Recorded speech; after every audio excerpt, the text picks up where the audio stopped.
let's just get started, man. But thanks for your time. Appreciate you, coming into the podcast and wanting to talk some video games. I've been wanting to just introduce you to some of the listeners that we have, because I usually talk to people that are in the healthcare field, and I wanted to transition into talking more to gamers, just because that is also who I want to involve in the community that I want to build. Right. I don't think you don't have to like. I think the podcasts that I've seen that are the most successful are the ones that have a variety of people and stories. So it's like having different opinions and different uh, variables and people of different careers and different backgrounds. It's very interesting for people to listen to. I agree. I agree. And I learned that from Gary Vee. Just learned that he talks to anybody and everybody. And that's how Yeah, he just creates content and is able to say things in different ways to affect people. Maybe they didn't hear it the first time because of a certain way he said it, but somebody else makes him say it in a different way, and now it clicks for somebody. So I agree with that for sure. But let's start with you introducing yourself, and then we'll get on to the topic of today, which is talking about video games and specifically what your choice of video game of the year is. So I'm sure there'll be a little bit of spoilers, but hopefully everybody's played the best games already and passed them. Otherwise, it's too late. Like yeah. the year's about to end. I mean, yeah, that time has come and gone. So I'm Brian D. Almeida. I would say I'm a content creator. I'm a filmmaker. I'm just someone who loves to create and produce video content. I stream on Twitch. My gamer tag is Dios mío 123, which is just my God in Spanish 123. Yeah. It's something that I picked up from my mom actually when I was very young. I think it was something like my mom walked in was like, Dios mío, de que para de jugar ese bendito juego. Like stop playing that game. Like you play it all the time. And I feel like that was something that stuck. So I just like put a gamer tag, and that was my gamer tag. And so that's how the story goes. Yeah. Um, I've always been a gamer, ever since I got my Nintendo 64 when I was like 4 or 5 years old. I played, GoldenEye 64 when I was a kid, even though I probably shouldn't have played it because it was violent. Mm-hmm. And I was a PlayStation gamer after that. I really kind of dropped off from Nintendo after the Game Boy Advanced SP. I had the Game Boy Advance, I had the Game Boy Color, but I just got more attuned to Sony's products like PSP and PlayStation. I eventually got like an Xbox 360 because I wanted to play Halo, and there was exclusives that I wanted to play that weren't on PlayStation.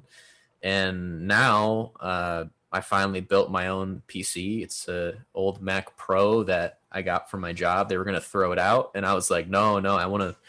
This can be salvageable, and so I rigged it, and I have like it's a pretty powerful workhorse that I use for 4K video editing. I use it for my content creation for Instagram, and it's been really working out for me for my streams and for stuff like this where I can just shoot with my camera, record with my camera, and just make and produce content, which is what I love to do. And it's interesting to see how all of those things have recently come together.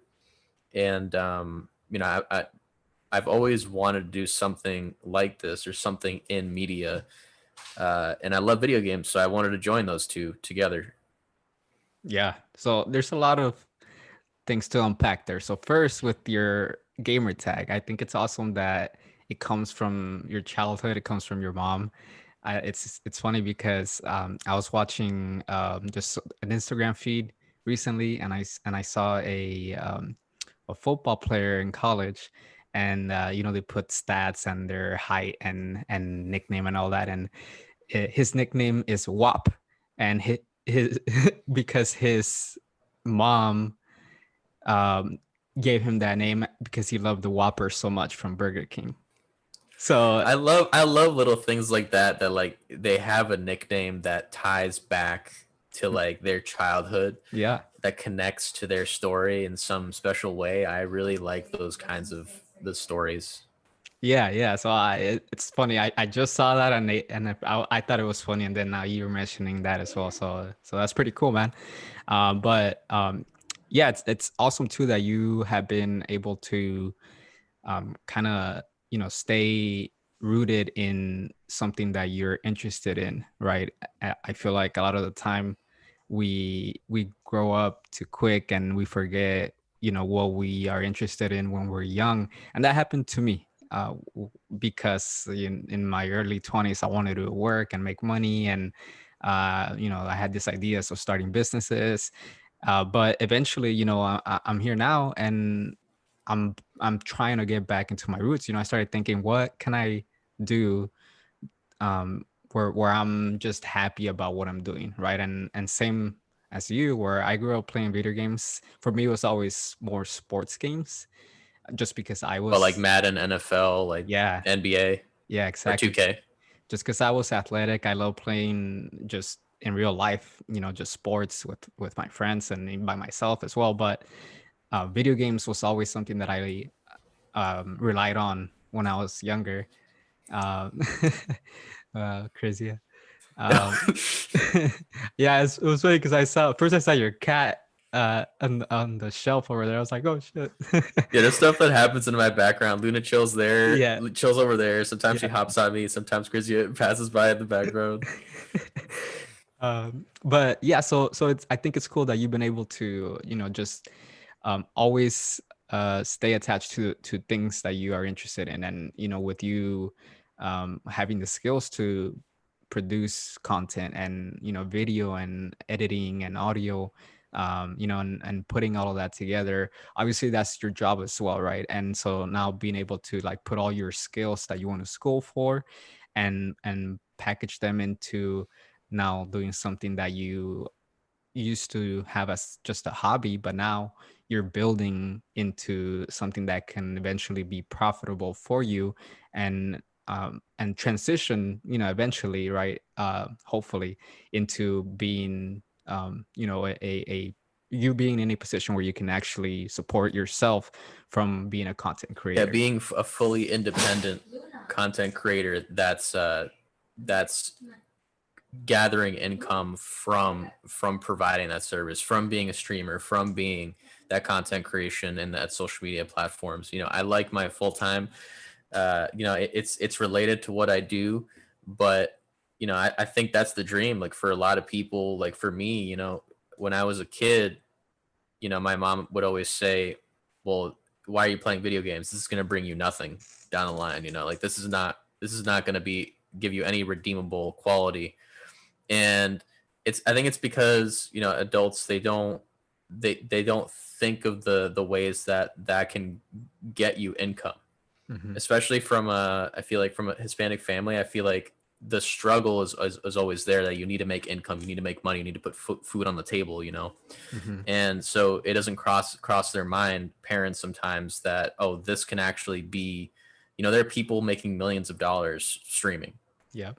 and it took a lot of work for them to do that. If you look back at their YouTube content, you look back at the history and the massive portfolio of content that they put out before making it to that point. This doesn't happen overnight. It's a process, and Mhm. it's really about conditioning yourself to do it every day. And if you don't love it, you might fall away from it. But as someone who's a gamer at heart, like I love, you know, playing a game of Warzone, playing a game of Apex with my buddies, and we just, we're like talking to each other, having funny chat communication, and just silly stuff happens that, like, I just create content of, and then I'm editing it, and I'm just laughing. It's Yeah. just like a funny, like, some of adulthood. I feel like for some people in adulthood, they're trying to get back to that moment as a kid where you're like, I want to be a firefighter, like I want to be like this, I want to be an astronaut, I want to be those things, and they don't think about the process to get there. They just know, like, I want to do that,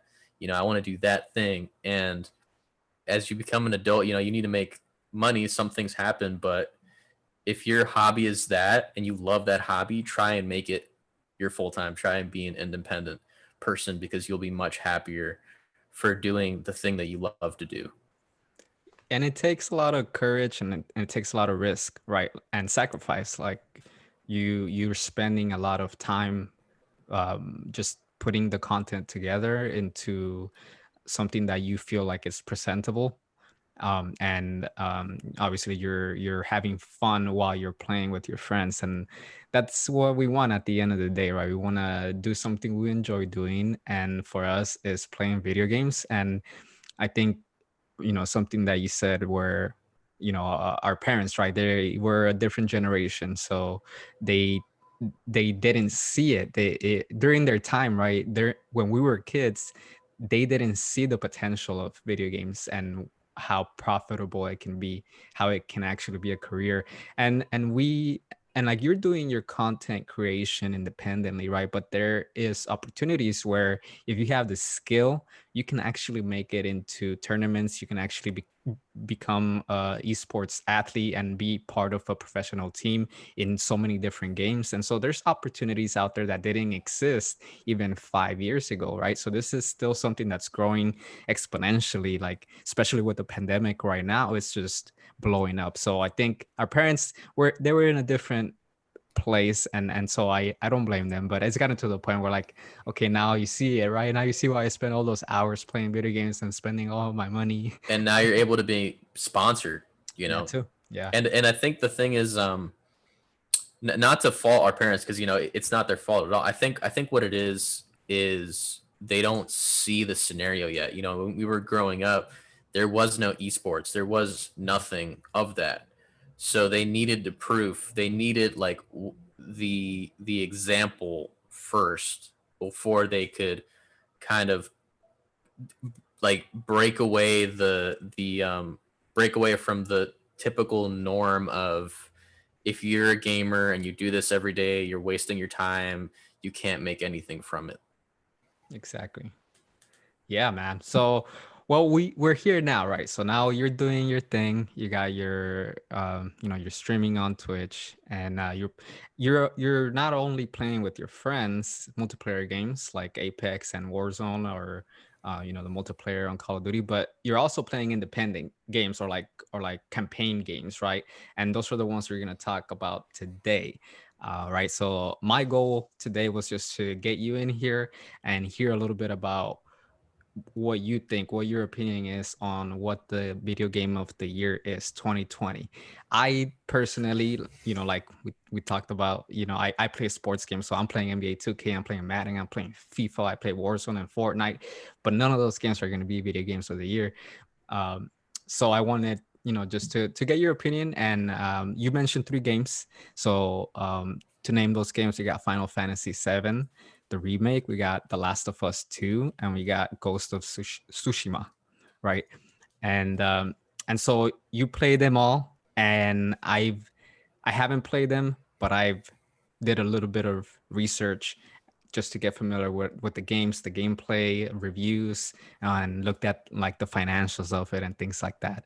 But let's start with, like, how do you want to start this? How do you want to go? Do you So want to talk I'll I'll about st- them? I'll start it with I am kind of biased in Mhm. the sense that I will say that I'm a PlayStation gamer first and foremost. I'm getting more into PC.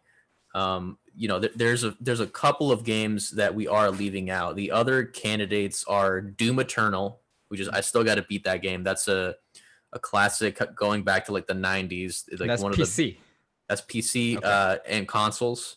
I still need to beat it. I know it's good. I didn't put it on my Game of the Year nominee list. The reason I say that is because I've already played the first game, and I feel like it was more of the same. I could be wrong, Mhm. because I did hear that they put in more features into that game, but it's a first person shooter, and so I wanted to like, I find that the ones that hit me the most for Game of the Year are the narrative driven stories. Another game that came out was Animal Crossing: New Horizons, which is a Yeah. Switch game, Nintendo. Mhm. I will say that I need to go back to Nintendo and just play Zelda, play the games that I haven't been able to play yet, that I missed out on. I know that Animal Crossing sold out Switches this Yep. year, especially during the pandemic. It just flew off the shelf. And then another game is Hades, which I have absolutely no idea. Like I don't even know. I've never seen this game. I believe it's a PC exclusive. I could be wrong. Um, but I will say that I think the one out of the ones that you just mentioned, Last of Us Part Two, Ghost of Tsushima, Final Fantasy VII Remake. I'm gonna disqualify Final Fantasy VII Remake off the bat because it's a remake. Okay, Because I find that, me personally, I don't like to put remakes on the list. for sure. Uh, Even though it's a completely different, like, from the ground up story remake, the story is still the same. Kind of. I'm not going to spoil anything for that one, We can but spoil, man. Like I said, if you haven't played the game, it's too late. so Final Fantasy VII remake, Hmm. the thing that makes it the most different and the most exciting to me was that there's an alternate timeline at play with the story, Okay. and they throw the original story, what happens, the outcomes, out the window. So there's an alternate timeline that takes place at the very end. They make it very clear at the end, but it happens throughout the game. That there's some certain things that didn't happen in the original game, and the original game came out in like the 1990s. 1997, I believe. Yeah, And so I thought it was interesting that they're gonna split this into two games, right? Like there's another one that's gonna come, or three games. Okay, okay. three So parts. yeah, so I thought that was cool. There because the first one in 1997 was just one game. So now them putting it into three games, they're just expanding the whole world. So I thought that was pretty cool. I remember. It's interesting because I think the original game was like 3 discs on Okay. PlayStation One. This game is specifically takes place in Midgar, which is the Hmm. first like major area in the game, in the original game, but they extended it to like 20 to 25 hours Okay. instead of it was shorter before, much shorter actually. So they concentrated on a lot of characters that didn't put too much character development into them in the original game. Right. And what's cool about this game is it's kind of like there's like the corporate overlords, called Shinra. Hmm. They're kind of like Exxon Mobil in the sense that there's this like core life energy that they're sucking out of the planet, Yeah. and there's this terrorist group called Avalanche. You're part of them. You're hired as a mercenary. His name's Cloud. You help Avalanche to try and stop them. Yeah. And so as you continue through the story, more unfolds, more secrets unfold as you blow up their factories, or their where they're harnessing the core energy from the earth. But yeah, that game it's a really good game. Um, I give it like a 9 out of 10 in terms of RPG. It's an RPG Sure. game. Yeah. But for me, it's disqualified because it's a remake. That makes sense. I can completely agree with you on that. I think you missed the word there though. It's eco-terrorism. That's the Eco-terrorism. Yeah. avalanche, right? So I thought the story was awesome because we can put that story into what we're going through today, right? Where we're still trying to switch from coal and oil and fracking into electric vehicles and windmill and all these different sources of energy because we want to stop destroying the earth. So I thought it was interesting that they were able to create kind of like a parallel universe to what we're going through in real life. So when I saw that it's an eco terrorist group called Avalanche, I was just like, this is dope, you know. I think that's why this still remains one of the most relevant Final Fantasy games, because a lot of the other Final Fantasy games, they take place during medieval times. Hmm. This one is more futuristic sci-fi, and a very real thing that can still happen, that can happen like to the world today. Yeah. So I think that's why a lot of people can relate to the story, and they enjoy this story. That's one of the important themes in this game. Yeah, for sure. And I just wanted to mention a couple of the finances where, um, according to Wikipedia, said they've sold 3.5 million games in 3 days. So obviously they were very successful, right off the bat, right? Like people had been waiting for this game.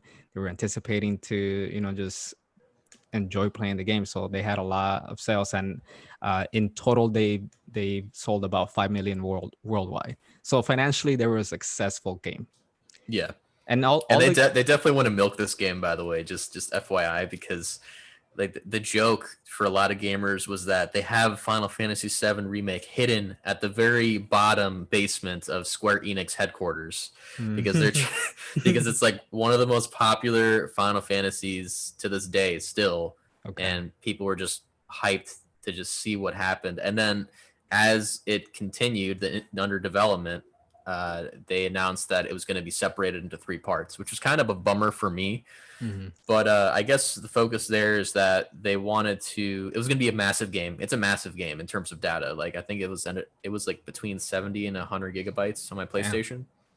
So I think they wanted to because they extended this first part by a ton. So they're probably going to do the same thing for the next two parts. Yeah, and the Final Fantasy games are usually very large games, right? It's a long story. So I know I played one and with the PS2 with Titus.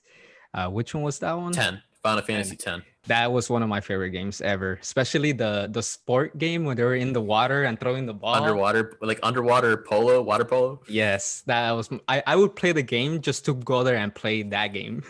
Yeah, I remember. Yeah, I remember that. I got that game on. I never played it on PS2, but I Okay. got it on my PS Vita. I still Okay. have to beat it. For sure. For sure. No, yeah. So I know the games are very long. Cool. So that's Final Fantasy. So we can move on to the next game then. So I'll talk about Last of Us Part Two. Okay. So I was a huge fan of Last of Us Part One. So this is a post-apocalyptic game where there's some sort of infection that takes place, and it spreads to a ton of people in the United States. I believe it's some sort of plant like flora infection, some sort of mushroom flora infection. Hmm. And so when people get infected, there's like three or four stages of zombification they go through. There's like the typical runner. This is when they're still early in the stages of infection and they're fast zombies. There's the second one. The second stage is clicker, which is there's these zombies that they make this really disturbing sound like, and they can't see anymore and they're slower, but they're also stronger. So if you get up close to them and you don't have a shiv, they can insta Damn. kill you if you don't take them by surprise. Hmm. And then there's the third stage, which is like the bloaters, these fat ones. They take a lot of bullets to take down. And then there's the ones that I find the most terrifying, which are stalkers. Okay. They're kind of like clickers, except they're fast and they hide and they crawl on walls. Damn. So they try and surprise you. I find that they're the scariest of the bunch. Yeah. Um, And this game was made by the same company that made damn, what's that game? The stealth game? Sly Cooper? No, No. that's another company. Sly Cooper is actually the developer of Ghost of Tsushima. Fun Oh, okay. fact. Okay. But No. Naughty Dog made Metal this game. Gear. Metal Gear Solid, is it the same company or no? Metal Gear Solid is Kojima, or no, Oh, okay. is Konami. It was Konami. Got it. Got it. Because the stealthiness of this game reminded me of Metal Gear Solid for some reason. And it also reminded me of The Walking Dead and Resident Evil.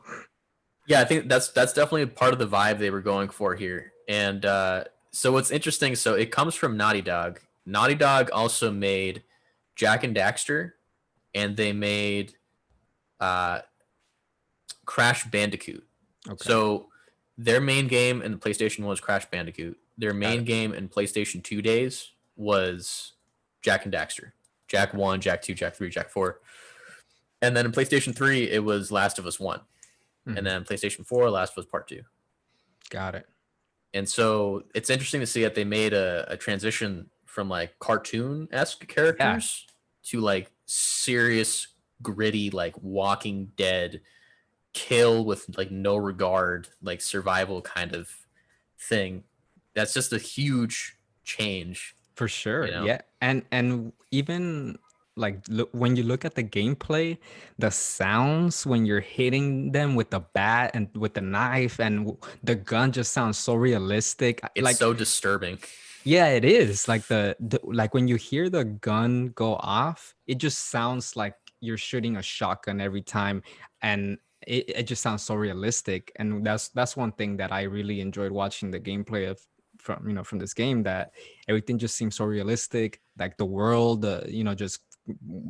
just like walking around, being in the horse and all that stuff. It just looked pretty cool, and the sounds were pretty cool. Every time you choke someone out or shove a shiv into someone's neck in this game, the gargling of them like losing blood, or like the struggling sounds that they make as you're choking them out, it's unsettling. You're Yeah. like, when you choke someone out, it takes longer than the shiv, Mm. and it takes like 5 seconds. And in those 5 seconds, you're not only listening to the person being choked out, but you're also looking at your surroundings, and you're just like, is someone gonna see me choking this person out? Like, I need to get Yeah. out of here. Yeah. And it's very it's a The Last of Us Part 1 was an amazing game. My beef with Last of Us Part 2 was that they killed off a main character from the first game within like the first hour of the game. Hmm. And they had so in the first game you have this development between Ellie and Joel. Joel is, I think they were in Boston at the time, but his daughter died earlier on in the game, and it jumps like 10 years later, and he's in the city, he's trying to survive, he's stealing, he's like a mercenary, and then he's tasked with transporting this girl. The girl is Ellie. Ellie's the other main character, and she's immune to the virus. In fact, she could be the answer for the cure. Like, there could be something in her blood that they could use to create an antibody Hmm. or a vaccine to reverse or to prevent the virus from spreading. And that was one of the key goals of the Fireflies. The Fireflies are this group of people that are trying to figure out how to stop the virus. And so they're the ones that Joel is transporting Ellie to. And at the very end of the first game, you realize that they tell you the only way to make this antibody, to make this happen, ultimately is going to end up killing Ellie. Damn. So at the end of the first game, you don't get a choice in the matter, which is interesting because in another game, you could sometimes they give you the choice of, should I, kill these people and save Ellie, or should I turn away? What's done is done. I did the job. She's going to be the cure. No. So what ended up happening was you didn't have a choice. Joel ends up killing the doctors and taking Ellie out of the hospital, and she's knocked out. Um, he lies to her and says that there was no cure. There was nothing that they could do. Damn. And then that was the cliffhanger into the second game. Like, what's going to happen now? Hmm. Okay, that's crazy. Okay, so with this game, there was already some expectation of, um, like just trying to figure out how they were gonna solve the problem that's going on. Exactly. Like, so now in the second game, Ellie's back. So they end up getting to this town. I forget where it is, but it's close. It has to be close to Seattle. Yeah, I I, read, I saw that too. That there's a giant Ferris wheel and all that. there has to be some sort of like mountainous town near Seattle. Hmm. Maybe it's like 2 states away. I forget what the state is, but they end up in this town. And they end up living there for some years. And yeah, that's what happens. And Joel's with his brother. And so what ends up happening at the very beginning of the second part of this game, Last of Us Part 2, is the doctors that Joel killed, one of the daughters is out to kill him. And so you end up, her name is Abby, Hmm. and she's the other main character that you play for half the game, really. Okay. And so I think this game is very divisive because people love Joel, and they were so conditioned and attuned to the relationship that Ellie and Joel developed in the first game. Yeah. that when they killed them off in the first like hour and 30 minutes by this new character, you control her, by the way. Like you don't, Yeah. you control her up to the cutscene where she ends up killing him, Wow. killing Joel. And people were so infuriated and mad. And I remember that there was a leak Yeah. before the game released, and it pissed off so many people that people just like flat out refused to play the game, to buy the game. They were like, they ruined it. Like, and I don't think they like ruined it per se. I just feel like they definitely took a drastic turn in narrative. But I would say the overall theme of this game is like revenge is a dish best served cold. And because this whole game like is about revenge and the ramifications of your actions. Because Joel killed the doctors, Yeah. the daughter of the doctor comes out, kills him, and then you play as Ellie, and you're on the hunt to kill Abby. That's crazy. And then by the end of the game, what's interesting is you're with Ellie and Abby, and there's this kind of like fight, and they end up giving up trying to kill each other. Okay. Because by the end of the game, like everyone that they knew and loved has been killed by their actions because of them wanting revenge. They've murdered both of the friends on both of their sides. I saw that a lot of people die. Like you kill people. You have to kill people to survive as much as you have to kill the zombies. Yeah, and it sucks because it's all like it's it there's also two groups in the game. There's this like group in Seattle. They're kind of like a militarized group now that Abby's a part of. This is where she goes back to after killing Joel, and then Ellie goes to Seattle to try and find her.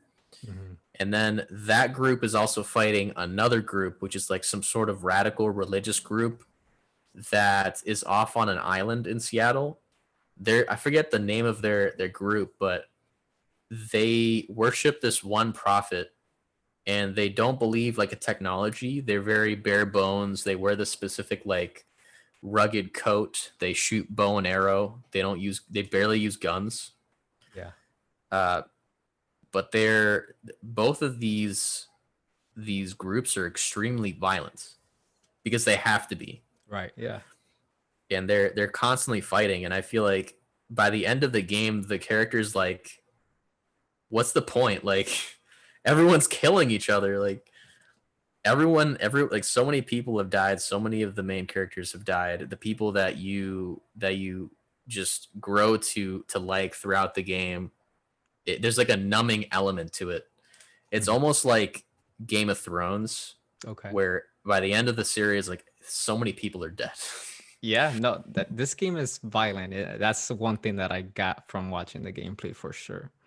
So, what is your verdict for it? I give it like an 8 out of 10. Okay. It didn't hit me as hard as the first game. The first game I would give it like a 9 or a 9.5. Okay. Part of that too is that it had multiplayer that I really enjoyed. I don't know if I know that they were going to add multiplayer to this, Mhm. but yeah, I definitely enjoyed the first one better. Got it. Okay. So right now we have still The Last of Us 2 better than Final Fantasy 7. Yeah, I would say they're two entirely different games. Yeah. Uh, Final Fantasy 7 doesn't have a higher rating because it's a remake for me. Got it. Yeah, it's an automatic point off. Yeah. Okay. And then you gotta that's the thing, like, I love the new Resident Evil 2 and Resident Evil 3 games as well. Hmm. Like they're amazing remakes. But I've lived that story already. I've already Sure. experienced it. Yeah. Ghost of Tsushima is like a 9 or a 10 for me. Okay. It's game of the year for me. The amount of care and detail that they put into that game, So this is a story of I believe the main character's name is Jin, I believe. Let me check that. Mm-hmm. Yeah. But he is a samurai, and at the beginning of the game, the Mongolians have invaded their island, the Tsushima Island, which is actually a real place. Yeah, I read that. Uh, I looked at the map, like the island itself, and they Mhm. actually I drew some comparisons of like the actual there's the gaming map and the actual place, Okay. and it's similar. Like it's they were authentic That's with dope. it. Yeah, that's kind of like how GTA was, right? They try to be authentic to the city they were building. Yeah, like I love when developers put in the care like that and Mm. the put in that amount of effort. So yeah, the main character, his name is Jin Sakai. Uh, so in the beginning of the game, the Mongolians are going to invade, and you're with your father with a troop of samurai, and you're on a beach, and you're going to confront them, and you end up falling, and your father's captured. You wake up later on, and there's this character who helps you and gets you back to your sword and your armor. And throughout the game, what I love about this game is the character Jin is at odds with the traditional samurai way of killing people with honor, always displaying a level of honor in battle. You don't you don't fight because you enjoy it. You fight because you have to, and for the sake of the country in Japan. Mm-hmm. And so there's that, but then you are outnumbered. The Mongolians have you outnumbered by a substantial amount. So you begin to get tools that allow you to go rogue, to be a ninja, Yeah. to you get a grappling hook, you get kunai, you get smoke bombs, you start having the ability to assassinate people. You can assassinate them in the air. You can start chain killing them with smoke bombs. The chain And killing was pretty cool. I saw where it slows down, right? Like they're about to attack you, and then you get them real quick, slice them, and then the game slows down, and you see the other one coming, and then you get them, and you just can chain the kills, right? yeah, and there's something similar on the samurai side too. Whenever you confront a group of Mongolians or enemies, you can go into a standoff Mm. where you draw your sword, you wait for them to attack, you hit them with one blow, you kill another one with another blow. You can ultimately kill like six people right off the bat with one hit kills from this standoff feature, Yeah. and that's kind of like an homage to older uh, samurai media, samurai films, where Hmm. there's this like epic battle. There's epic battles in the game between one-on-one samurai who want to just fight you because they want to see if you're better. But there's also samurai against groups of people that they don't feel intimidated. I like these odds 6-1. I'm going to destroy you, that kind of thing. Yeah. And the customization of the character is cool too. Uh, the gear that you get gives you specific abilities. For instance, in the beginning of the game, you get 3 standoff kills max, I believe. Hmm. As you upgrade, you get 1, 2, 3. But as you put on more, you can put on your family armor and upgrade it, and you can get it up to 6 chain kills. Okay. And yeah, I mean, the apart from those features, there's also little stuff in the game. Like if you end up assassinating more people and dishonorably killing them, your environment is affected by those choices. I Hmm. believe you there's more thunderstorm, more rain, and more cloudy days if you Damn. take that route. If you are more honorable and you do the samurai way of fighting everyone head on, it's more sunny, it's more lively, there's less, there's less overcast, it's more clear skies. That's crazy. That connection is pretty crazy. I wanted to ask you actually. So I saw that they give you new abilities, right? Like you can unlock different stances and different ways to kill somebody, but there are no stat upgrades. So I thought that was interesting. For example, comparing it to Final Fantasy, where there's different weapons and attacks, but you're always upgrading. You can always upgrade your stats, but in this game you can't. So, well, how do you feel about that? I love this game because of so there's four key stances in this game. In the beginning, you only have one stance, which is to confront swordsmen. As you continue on, you get there's moon stance. I'm trying to remember what the stances are, but because there's spearmen, there's four key enemies in the game. There's spearmen, there's swordsmen, there's shieldsmen, and then there's these brutes, which are like these big foes, these tough big foes. Mm-hmm. So the stone stance is the swordsman stance. The water stance is the shield stance, and then the wind stance is to face spearsmen, and then the moon stance is to face brutes. And you activate all these stances in real time. You can change and alternate them Mm-hmm. depending on who you're facing next. So let's say I'm attacking a swordsman, I finish him off. I see a shieldsman coming behind me. I switch to my water stance, and I'm gonna just start striking him with my heavy moves Mm-hmm. to tire his shield down. That way I can then hit his body. Because if you confront a shieldsman with a stone stance, it's not going to work. They're just going to they already have the shield to fight you back with, and you're not using the right moves to get him off their guard. Get Yeah, them off their guard. that makes sense. Yeah, I like that. I like that it's not as reliant on stats. Mm-hmm. Uh, it's more based on you have to upgrade your gear, and you need to upgrade your as you become more renowned and become the ghost of Tsushima. As you become more reputable, Mm-hmm. you gain these skill points that you can use to either upgrade your samurai skills, or upgrade your ninja skills, or upgrade your exploration skills. For sure.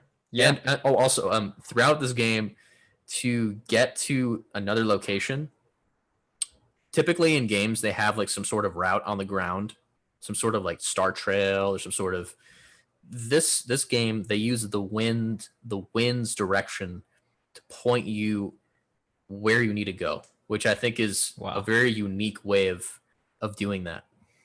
Yeah, I saw that the environment here is very important, even in your battles, right? When you're doing just like a one-on-one fight, the environment, the way the wind is going, blowing, the music, it just affects all of that, that fight, that scene. So, Yeah, I can't wait to play this new game plus of this now, mhm, that because I want to go through the entire world and discover everything, because I definitely haven't discovered.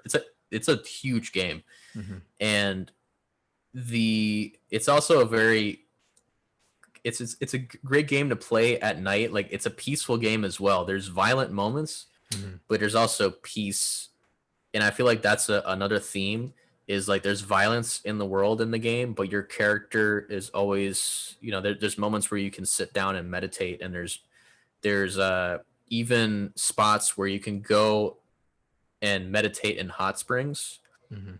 And he just like talks about either his father or his world or the situation or all these things. And I like that they did that to break it up, Yeah, it's a because great some contrast. games, yeah, because some games it's all like violence, violence, violence. Yeah.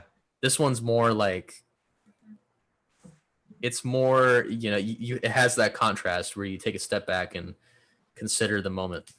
Yeah, it's like black and white, right? There's the two different worlds that you can explore there, compared to The Last of Us 2, or like the world is this being destroyed by all these zombies, so you're already in a chaotic situation. It's hard to find peace in that. So Yeah.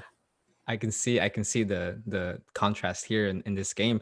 One stat that oh, a couple of things. There was a scouting mode which I thought was interesting, where you're kind of like hiding and you're just looking at your opponent, or you're just trying to see what's going on with the people. So I thought that was interesting. And then also photo mode.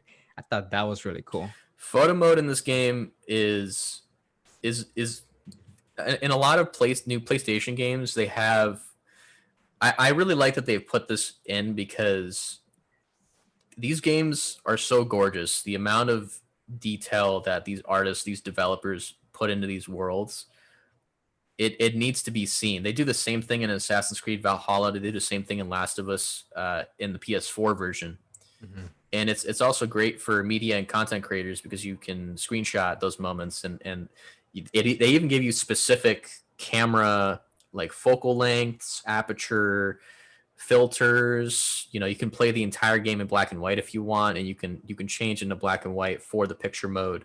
Mhm. uh, and I really like that level of giving you the flexibility of creating that content, creating a photo of that, creating that moment that you can just capture right there.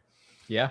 I like that they've been putting that more and more into games and making it more common, because now, I mean, it's even, now that you even have a screenshot or a share button on the controllers Yep. this day and age, I feel like we always content creators always wanted that. Like I always wanted that for PlayStation 3 and for Xbox 360. And I remember I had an old HD PVR, but it was always a pain to set up. So they're just making it easier and to stream and to share everything. Yeah, and that obviously helps you, but it also helps Sony and Xbox because it just you want to play it more because you have more access to do what you want to do and it's easier. So it makes sense that Yeah, they it's like would they're listening it to you guys, right? yeah, it helps promote their games, Yeah. but it also just it entices everybody. Like, what is that game? Like, that looks amazing. Like, Yep. whoa, the graphics on that is crazy. And I think that's another thing. Like, this game hits that new theme that I haven't really seen. Like, I haven't played a samurai game in a long time that's this level. I mean, the last samurai game that I really played was Tenchu on PlayStation 1. And then there was another game that was a nominee for Game of the Year last year, Sekiro. That game is really difficult though. It's extremely Okay. difficult. It's a hard game. Yeah. I still got to beat it. Uh, but yeah, so I like this is my game of the year because it's a new theme. It's not something that I've seen before at this level. The gameplay is amazing, the graphics are amazing, the story is awesome, the music is awesome. Like, all these elements coming together and just creating this masterpiece of a game. Hmm. And it's, art and video games are subjective, but I haven't seen a game like this in a long time that hits every one of those notes at a great or excellent level. And what I saw too is that this is a new IP or new game compared to The Last of Us 2, right? So there's already been one, and then Final Fantasy remake. So it's already been one. So this is a new game.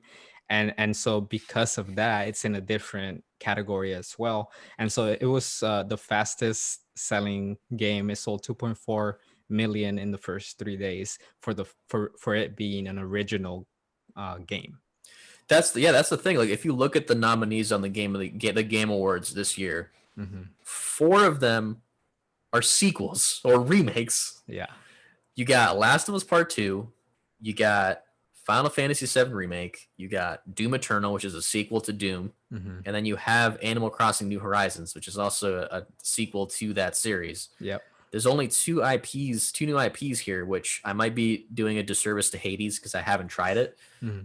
But Ghost of Tsushima is the only other new IP that's on this list.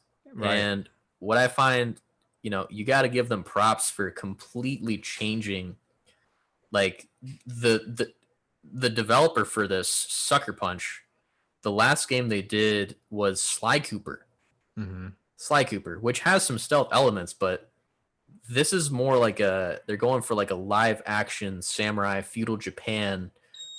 Like, that's a huge jump between Sly Cooper, cartoonish animation, to serious, like, Tsushima Island, the Mongolian invasion of Japan theme. Yeah. Yeah. And I like that they also like with it being an original story, they still were able to go back into history and bring something to teach us a little bit about history, right? Um, I thought that was interesting because they try to incorporate as much realism as possible when it came to representing the samurais respectfully, right?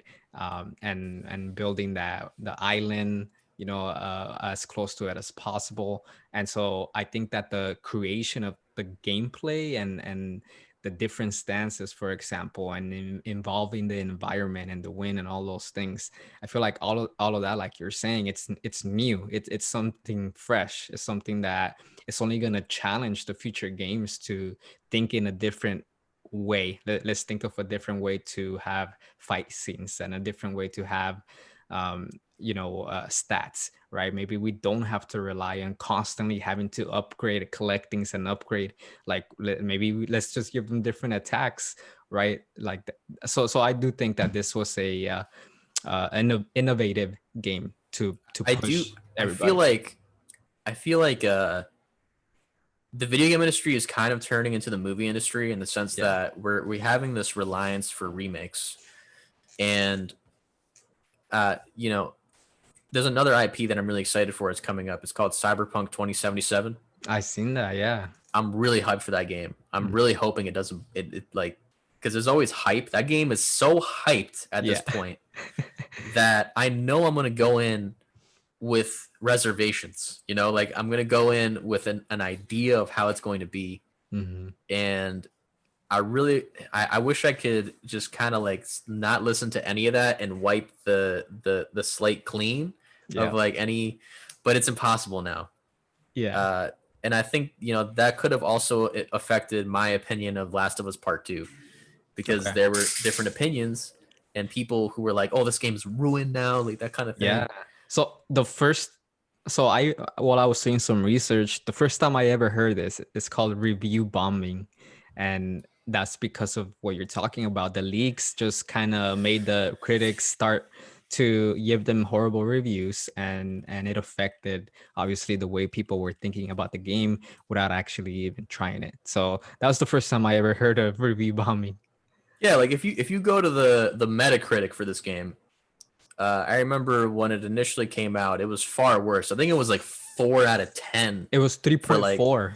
it was yeah, I like saw. it's 5.7 now. Like the actual meta score is 93 for critic reviews, Hmm. but people just bombed it. It kind of reminds me of the last the last Jedi or Rise of Skywalker. Okay. They you had the critics gave Last Jedi a great reviews, but user reviews tore that movie to shreds. Like Yeah. it's interesting to see the divide. And even now, when I go on Google and I see the Metacritic, it says 93%. Google Right. users say 57% like this video game. Wow. And like it it's just people's opinions and people's opinions of media and how it's manipulated by other opinions and Yes. you Yeah. know Yeah, your own beliefs, right? Because I mean with The Last of Us 2, I saw there was so many controversial stories like talking about there being a transgender character, and then also how the game was banned from the Middle East mhm. because of their There religious I don't belief. believe there is a I don't there's no transgender character in that game. Like there's just like stories and rumors. I Yeah. I think what people hated was that they jammed Abby down our throats, kind of, Okay. except that character had a specific intention and was important to the game. I Yeah, and think at the end, it makes sense. At the end, that was the resolution, right? Like they figured out. It's like gangsters always fighting against each other, right? And there's no resolution to it. Everybody's gonna die. There's gonna be nobody left. I think people just have, they have an idea of a sequel of a movie. It's like Star Wars fans, for instance, like what's gonna make this movie great is if this happens, and then it doesn't happen, and they're like, this movie sucked, or like this game sucked because Joel should have been in that game as well, and blah blah Yeah, blah. There should have been more development. Why did they put this new character? Like what? expectations. Yeah. Yeah, exactly. Expectations. So it's interesting because I'm comparing it in my mind to the stock market because there's in the stock market there's such a thing as implied volatility, And usually that happens during an event or during earnings. So, for example, when Tesla had Battery Day, right? Everybody was expecting Tesla to have a big move either up or down. So implied volatility was huge for contracts for options, and there was at the end at the end of Battery Day, like there was not much action. So the game was the price was flat, and both people that thought the stock was going to go up and people that thought the stock was going to go down got crushed. IV crushed, implied volatility crushed, because they were just expecting like either really positive, which the stock market jumped, or really negative, which the stock really went down, and it was just flat the next day. So they both got crushed, right? So it just, all these expectations happens all the time, right? And it happens in video games, in movies, in the stock market. It's everywhere. Yeah, all of this media, all of this, whether it be Hype. stocks, yeah, hype, expectations, Yeah. emotions, these are all things that are manipulated by people's opinions and people's worth of something. That Mm-hmm. what they believe something is valuable, what the cost of that is based on how valuable they think it is. It's Yeah. like PlayStation 5, like you have all these people reselling these items at $1,000, $1,500. 2x, They 3x, 4x. Yeah, like you got bots that are set up Yeah. of people buying from Best Buy, Target, Walmart, Costco, every retailer, and they're buying like 50, or they're buying, and they know they can make a profit because people want the new system. They want to be part of the next gen. They want to be part of the hype. They want to be part of that initial wave of people that are going to give their opinion of the console, and they want to start living those gaming experiences. And it sucks because like I have all the accessories. For instance, right now I have all the accessories, but I don't have the console. I have the Yeah. camera, I have the controller, I have the adapter for my headset to work on the PlayStation 5. Yeah. I got everything minus the console, and I can't experience it right now because people, you know, it's such in high demand, and they know they can mark it up to these prices, and so they're having a field day on eBay right now. Yeah. No, it's crazy how technology has gotten to the point where it interferes with just the normal flow of something like this, right? Where instead of actually people getting the games they want, the systems they want, you have one person getting, like you said, 50, and then from that they all they want to do is profit and make some money off the I mean, it's hype for sure, but it's also like demand. Like people do legit just want it. Like it's here, it's out now. I want to play something new, right? The PS4 has been out for how long? So many years. I think it's been like, I think it came out in March 2013, and 2013 holiday season 2013. So it's been like 7 or 8 years. It's a long time. Yeah. It is a long time. It's a long time for, I don't have a PS4 anymore. I used to have a PS4. I have the PS4 Pro, and that was an upgrade from the PS4. Anyone who's still rocking a PS4 right now, they're struggling with newer games. You know, uh, as a PC gamer, for instance, you have an easier time because you can swap the parts out and you can Yeah. customize your system. With the PlayStation, you're pinned to that hardware. Hmm. True. So wait, going back to Ghost of Tsushima, one last note about that game that makes it game of the year for me was, they have this ongoing theme about honor as a samurai, killing as a samurai, and then dishonorable killing, a ninja, being a guerrilla fighter, being a rogue, taking advantage of the situation when you're outnumbered. Uh, and this builds up to the end of the game when you face your uncle, who you've known since a child, who's trained you since a child in the ways of the samurai. He is tasked with killing you because the people from the mainland, the samurai force in the mainland, saw what you did, and they marked it as dishonorable. Damn. And so at the end of the game, the last battle is the fight between you and your uncle at your family grave. Wow. And this like beautiful moment, this epic music, like there's like blowing leaves everywhere. It's scenic. There's a meditative moment where you kneel down with your uncle and like you realize what's about to happen. Like you don't want it to happen, but you know it's going to happen and he has no choice and you have no choice. Yeah. And then you have two options at the end of the game. You can either kill your uncle with honor because he wants you to at that point. You've defeated him, or you can let him go and he will hunt you down, or he says other people will come to try and kill you. Like from this day forth, that will be their mission to try and kill you.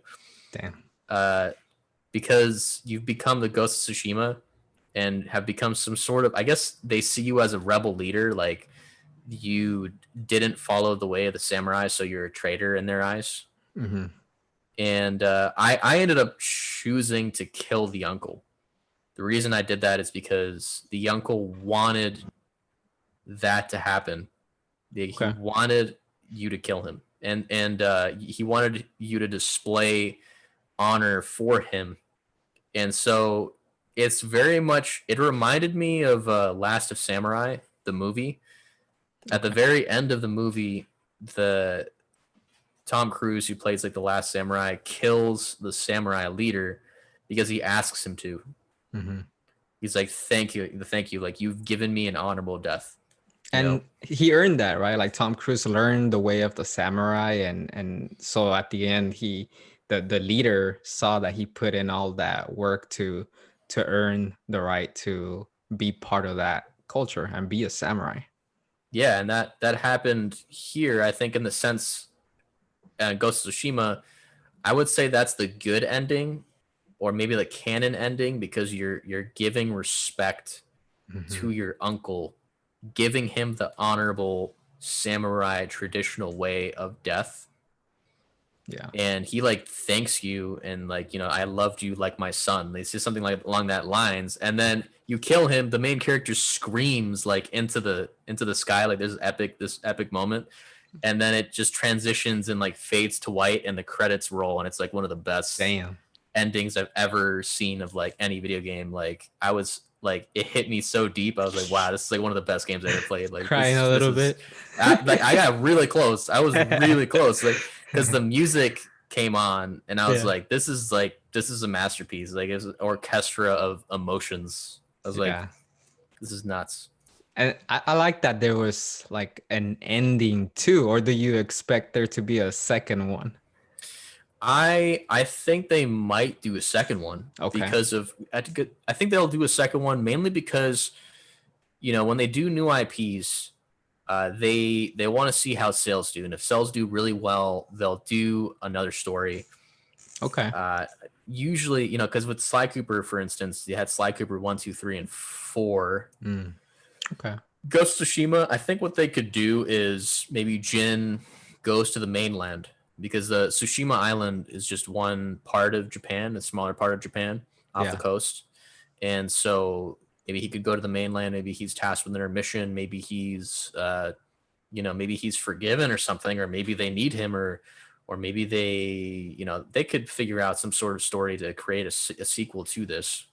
Yeah. Yeah. No, that makes sense. And I guess the perspective that I saw is that whoever sent his uncle to help to kill him, now they're thinking, shit, he killed the uncle too? Like, damn, let's send an army to kill the ghost of Tsushima. Like, this guy is a freaking beast.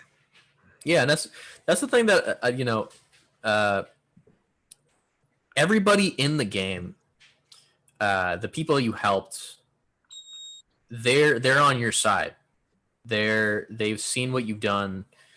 They see that you did whatever it took to help the community, Mm-hmm. and so that's another part of why the mainland was annoyed with the Ghost of Tsushima, because he was seen as a rebellious leader, Yeah. because he convinced the people that like they should follow him. Like he has the right idea of how of using guerrilla tactics and to overcome the enemy. Mm-hmm. Uh, yeah, I do believe that there'll be a second game. Um, I think it would be dumb not to have a second game, to be Yeah. honest. After this, Yeah. uh, They had a lot of oh, success.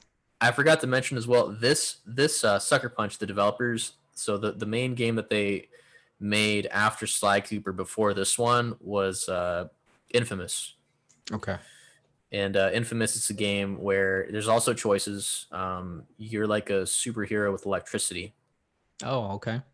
and it's open world. It takes place in New York in the first game, and in the second game, it takes place in New Orleans, and in the third game, it's Seattle. So Okay. yeah, it's I think they're gonna do a sequel to this. Yeah, one thing that I read too is that they made it so that it's open world in the sense that there's no guidance, right? Like you can go anywhere you want, explore anything you want. You're not following a specific story, and it'll come to you. It comes to you, right? Like, but you're still doing whatever you want, kind of like GTA. Yeah, there's hidden places. As you travel the map, these places are shrouded in fog or mist, but as you enter them, they reveal new territories and new shrines, new duels to be had, new side missions, new areas with meditation areas. Yeah. So yeah, there's a lot of variety to this game. There's a lot I haven't experienced yet Mhm. in the game in terms of side quests that I need to finish, and that's why they added New Game Plus. Now you can start the game again with the abilities that you already earned in your character. And I also saw, I think it was this game where they're gonna have like a horde uh They gameplay. already have it. They They already already have had. it. Yeah, I tried it. Yeah, so they added this multiplayer feature where you can play co-op with up to 3 people. Mhm. Um, it's a story-based co-op mode, and then there's also the horde mode. The horde mode is you survive as many enemies as possible, and it becomes like drastically uh, difficult by Yeah. the end. Yeah, that's cool. I saw that. I saw that, and I was like, that reminded me of Gears of War. Yeah, Just something like that. That's pretty cool. All right, so game of the year for you, Ghost of Tsushima, and the actual game awards are on December 10, right? Video. yeah. It'll be interesting to see how they do it all virtually. Yeah. They'll pull it off no matter what. Uh, you know, it's it's interesting to see how many. I feel like there's a lot more streamers now. Are people trying to be streamers? When I initially was trying to get the dongle for this camera, which is Hmm. a Cam Link Elgato Cam Link, that thing was sold out like Yeah. across the board. It was marked up to $400, even though it's like a $100 like little thing. I was like, man, like you could really, yeah. It's when everyone's at home, everyone's playing video games. Streaming. I saw that, and I was thinking, like, this is such a great opportunity for another company to create a dongle like that. Like, why is there just the one dongle? There's other dongles, but I will. Okay. The thing is, Elgato is like they're like the brand, that streamers are most attuned to. I feel like because they also sell the Stream Deck, Hmm. they sell the capture cards. Like I have a capture card from them that Yeah. runs from my PlayStation to the computer, so I can stream through the computer. Hmm. Uh, yeah, like they're one of the number one um, brands that gamers can identify with because they've been around since like PlayStation 3, around that generation. Yeah. Yeah. No, I get it. I get it. I looked at their products, and they look like they're great quality, and and worth the money.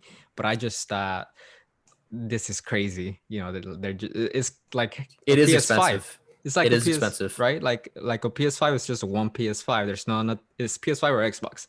But with this, it's just like the Elgato, and like that's it. Like Yeah. you have to There's wait. other companies, but I can't even think of them right off the bat because like that's the number one company. Like Yeah, you can go on Amazon, you can find different 1080p 4K capture card or dongles.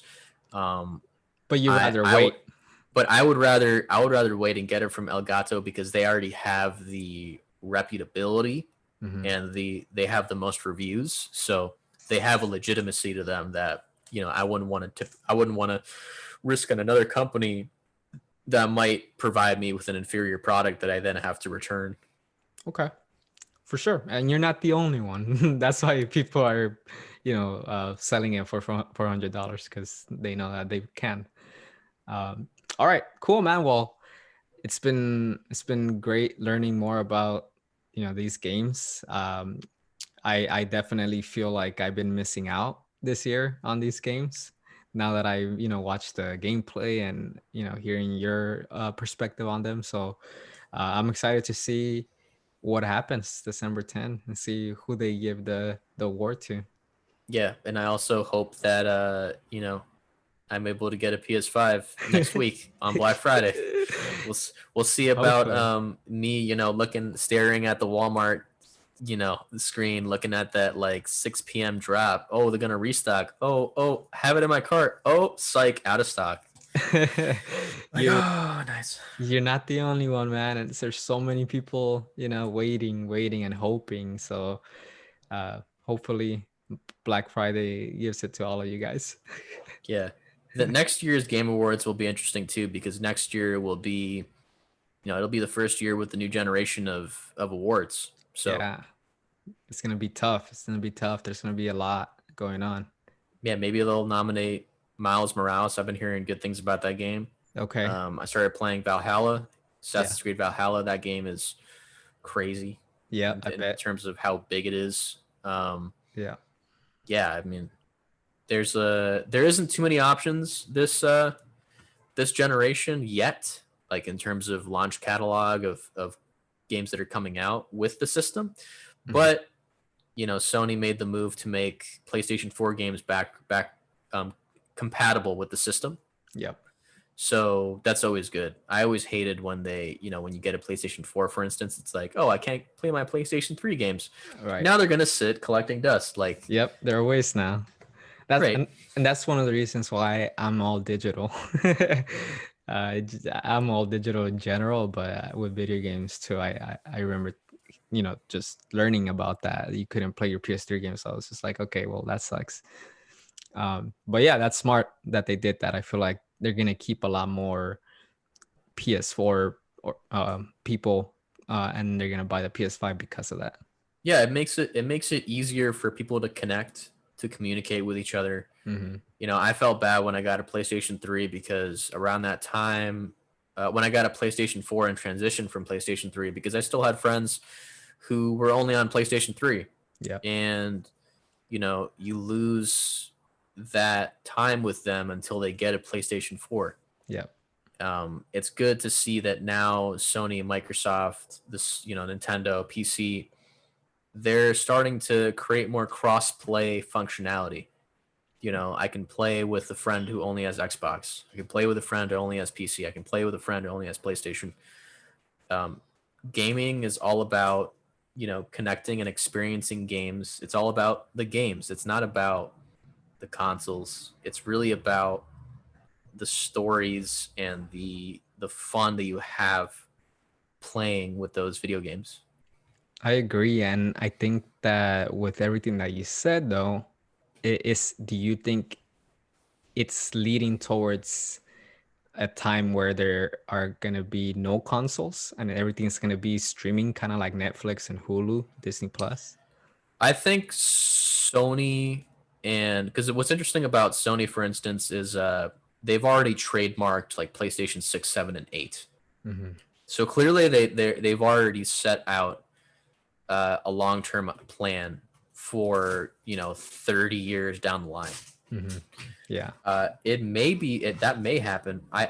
I don't think it will because consoles will always be more affordable. Like the Xbox Series X, the new Xbox, the new PS5, what makes them so great for people who need an affordable console is they're only $500, but the actual hardware inside of them, these companies take a loss on the hardware inside the console because they're banking on the idea that people will buy games for that console and that will make them a profit in the long run. That And makes sense. Yeah. that's what's great. Like the PS5 is a powerful system. The new Xbox is a powerful system. Hmm. Uh, PC to get to that same level, to get a good PC, one that's going to run 4K, at 60 frames per second or 120 frames per second, you have to be dropping like $3,000. Damn. PS5 is $500. That's crazy. Yeah. That's the thing. Like Okay. the Yeah. the That makes entry sense. level, the entry level for console gamers is way more affordable and way easier than PC. So I feel like consoles are there to stay. But what about something like Stadia? Stadia, I have a problem with because they're the Google service, right? Hmm. I'm more for the Nvidia service. Stadia is still there's still a lack of titles, Yeah. and I know there's a free and there's like a premium version of the service. Hmm. Uh, I've heard a lot of kinks to that service. I do believe that that can become a larger thing. Like if Steam got into that market, that would be epic. Yeah. True. Like Valve, and like really compete. I would love to see Valve, Google, and Nvidia compete, and maybe even AMD compete with that, because that would be great for gamers as well. Like giving you the access to stream and play games without a console on your phone, on your iPad, on On your your TV. everyday device. Yeah, on your TV. Like Yeah. that does bring up a good point. That does bring up a good point. I think that we can get to that level if like the United States gets to that point where we're just fiber all around, like it's Hmm. not slow connection, Yeah. because it also depends on your download and upload speeds. Yeah. Like for instance, I'm capped at 1080p streaming because my upload speed is like 5 to 10 megabits. But you know, I could pay for a better service and stream in 4K. Okay. Um, and then I would have to, see about service. But I do think they see about storage Hmm. on getting those streams to my hard drive and editing them. Yeah. I think that they can do that. I think that they can get to that level with Stadia and Nvidia, and if they have the servers, if they have the infrastructure to do it, I think that could drive a wedge into the console competition. Yeah.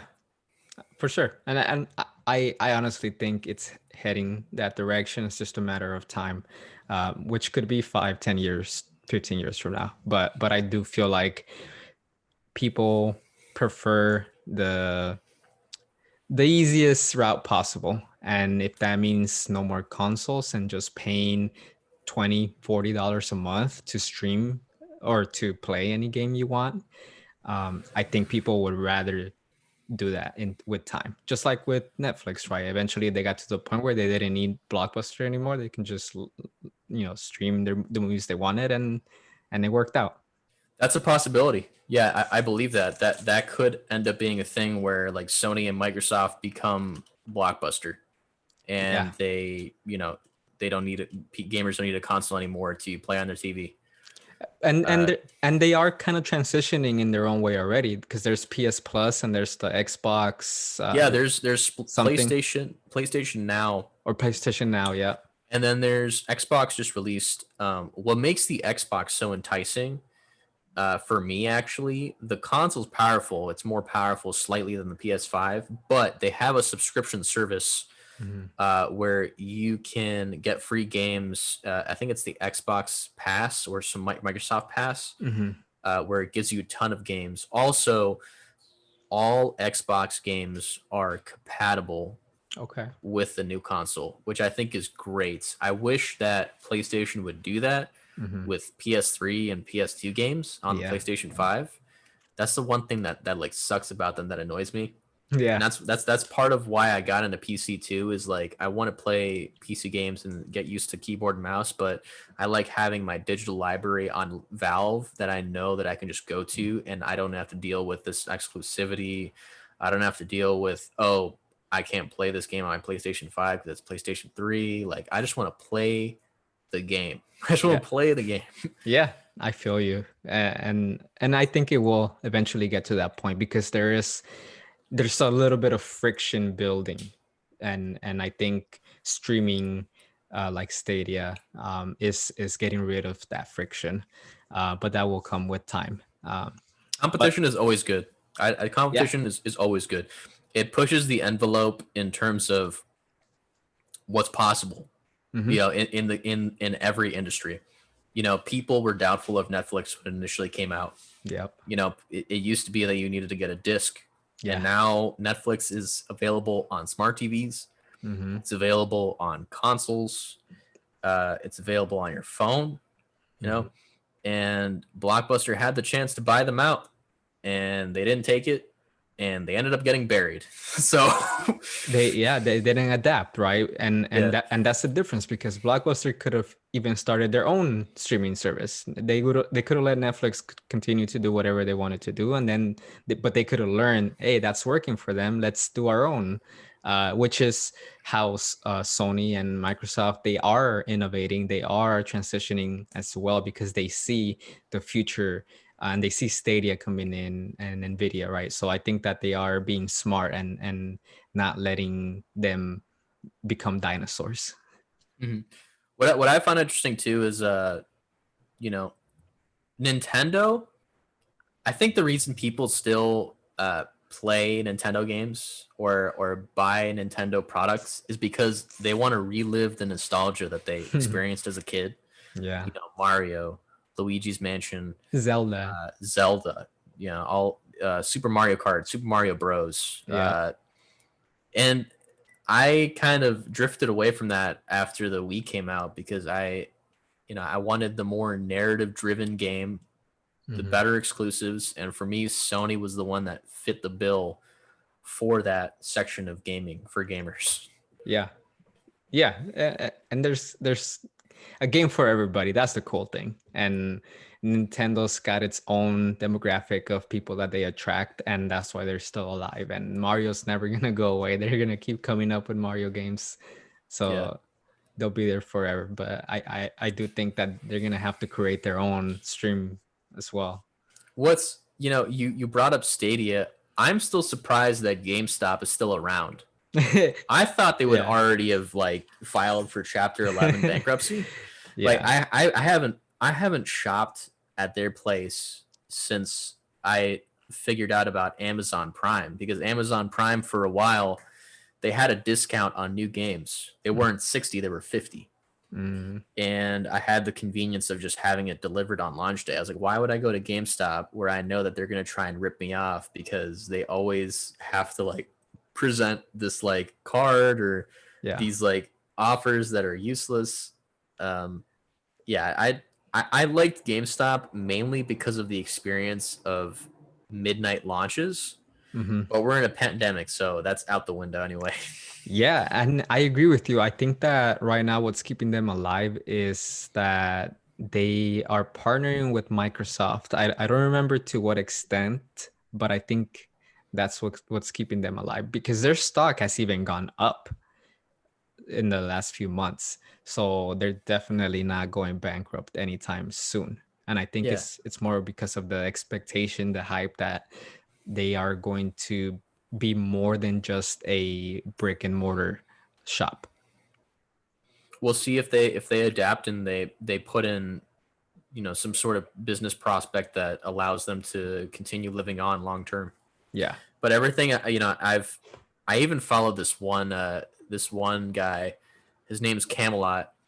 He's a former employee of GameStop. He worked there for 11 years, and in his YouTube videos, he talks about how shady they were and their shady business practices. Hmm. I like to listen to some stories like that too, like just how that business operates. Yeah.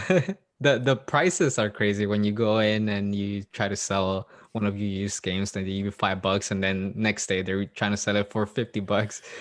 I remember I walked into I actually sold a PlayStation 2, a Nintendo 64, and some 64 games to them, and I still regret it to this day because it was such a ripoff. Mhm. They gave me like $100 for a ton of stuff, Yeah. but I get it. I mean, they want to make money off of the resale, so Yeah, it happens in every type of store with like with cars, right? When you get a new car, you give them your used car for change and they sell you, this thousands of dollars of debt with with the new car. So it happens everywhere. that's That's how they stay alive. that's just And how businesses go. yeah, and then for you, I mean, what were you gonna do with those games, right? Either you sold them in a package like that where you were guaranteed change, or you sold them individually or through eBay, but it's gonna take longer. You have to do more work. So right, there's a certain level of convenience, but you have to sacrifice how much money you can get for it. Yeah, exactly. Yeah. All right, man. I think we've definitely talked a lot about video games today. Yeah, I mean, thanks for bringing me on, and yeah, I'm.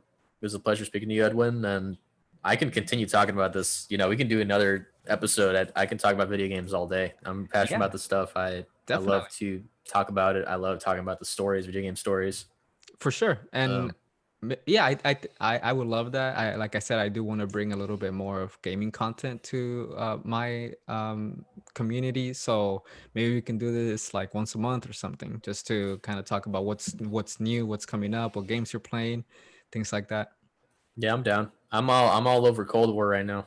Cold War. Okay. Yeah, I still have not played it, but I have seen, some of your highlights and some of Milton's highlights as well. So maybe one day we'll get him in here and have him, share some of his stories with the tournaments and all that. I'm doing so bad on well, I'm doing all right on multiplayer. It's the movement is different. There's a drastic change between the modern warfare way of doing it and the Cold War way of doing it. I seen him sliding so much. Like They he, nerfed it actually. They just patched it oh, really? Okay. yesterday. They patched the nerf. They nerfed the sliding distance Got it. because a lot of people were sliding. Yeah, I just kept seeing him do that and just get crazy kills doing that. So I was just like, damn, dude, like you're a pro sliding. But yeah, so that's good. I guess they're making it a little bit more fair by nerfing that. Um, but yeah, cool. So we'll definitely stay in touch, and we'll be back here for another episode soon. But again, thanks for your time. We got Ghost of Tsushima as your choice for video game of the year. So we'll see December 10 how your choice fares with the choice that everybody else is making. Yeah, we'll see. All right, man. What game are you playing tonight? Tonight I'll play some Cold War, maybe some Apex Legends, and then later on, I'll be playing Assassin's Creed Valhalla. Valhalla. Awesome. Cool. So maybe next time we'll talk about that game then. Yeah. All right. Cool. All right, Brian. Thanks again. Enjoy the rest of your night, and we'll be in touch. All right. You too.